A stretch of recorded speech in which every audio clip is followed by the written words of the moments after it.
सुबह की हल्की धूप कमरे में फैल रही थी, लेकिन घर में मातम पसरा था। सोफे पर रमेश बैठा था, उसकी आंखें सूनी, चेहरा भावहीन। उसके पास जमीन पर उसकी पत्नी प्रिया का शव पड़ा था। रिश्तेदार और पड़ोसी रो रहे थे, लेकिन रमेश बस दीवार को घूर रहा था। पुलिस भी पहुंच चुकी थी, पूछताछ और तलाशी जारी थी।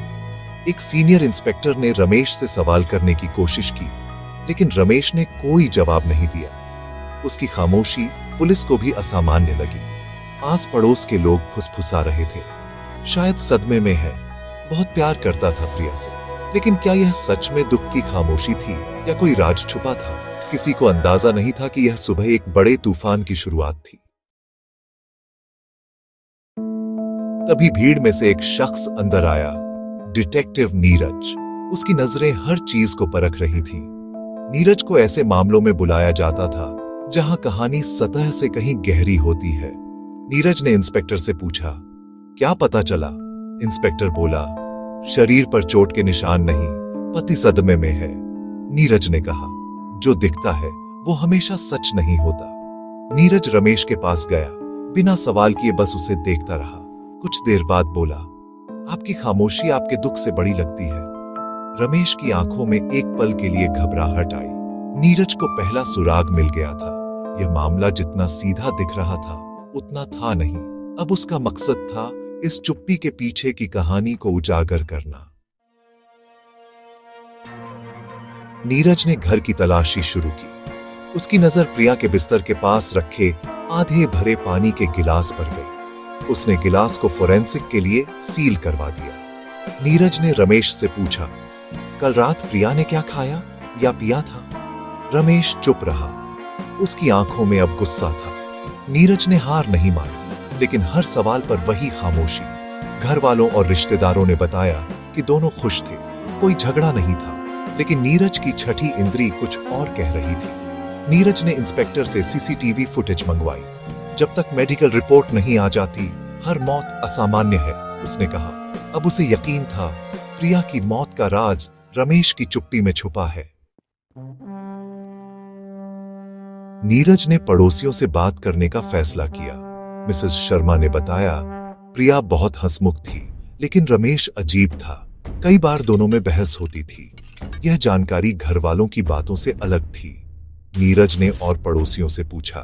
पास की दुकान के दुकानदार ने कहा, प्रिया हमेशा मुस्कुराती थी, रमेश हमेशा जल्दी में रहता था, प्रिया की बातों पर ध्यान नहीं देता था। एक पड़ोसी ने बताया, पिछले कुछ महीनों से रमेश के पास एक अनजान महिला आती थी, जब प्रिया घर पर नहीं होती थी। अब शक की सुई सिर्फ रमेश पर नहीं, बल्कि एक नए रिश्ते की तरफ भी घूम गई थी। 2 दिन बाद मेडिकल रिपोर्ट आई। उसमें लिखा था, प्रिया की मौत हार्ट अटैक से नहीं, बल्कि नींद की गोलियों के ओवरडोज से हुई थी। नीरज ने फोरेंसिक लैब से पानी के गिलास की रिपोर्ट मंगवाई। उसमें भी वही गोलियां मिली। इसका मतलब था, प्रिया को पानी में गोलियां मिलाकर दी गई थी। यह काम घर के किसी सदस्य ने ही किया था।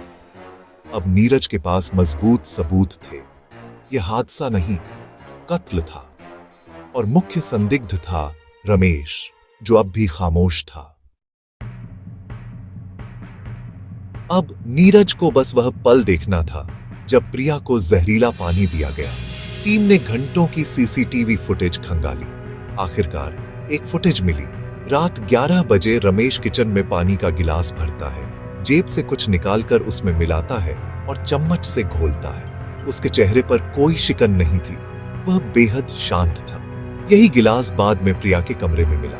नीरज को अब पूरा यकीन हो गया, रमेश ने ही प्रिया को मारा है। उसकी खामोशी अब एक अपराधी का नकाब थी। अब बस एक सवाल बाकी था, आखिर रमेश ने ऐसा क्यों किया? नीरज ने रमेश के सामने सीसीटीवी फुटेज चला दी।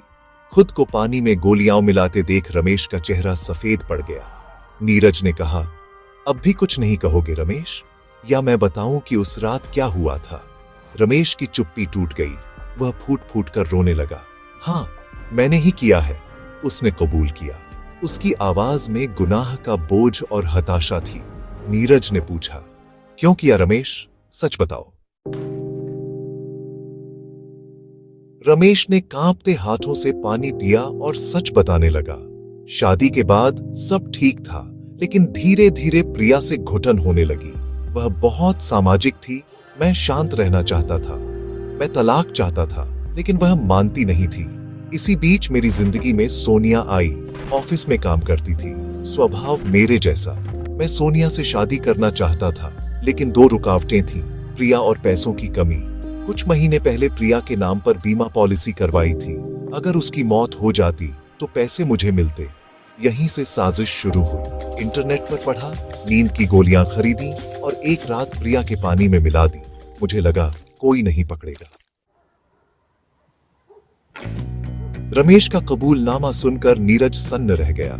सिर्फ दूसरी शादी और पैसों के लिए एक इंसान इतना गिर सकता है। पुलिस ने रमेश को गिरफ्तार कर लिया। उसकी खामोशी, जो उसका हथियार थी, अब उसकी कमजोरी बन गई। प्रिया के परिवार पर दुखों का पहाड़ टूट पड़ा। जिस दामाद को बेटा समझा, वही कातिल निकला। यह खबर आग की तरह फैल गई।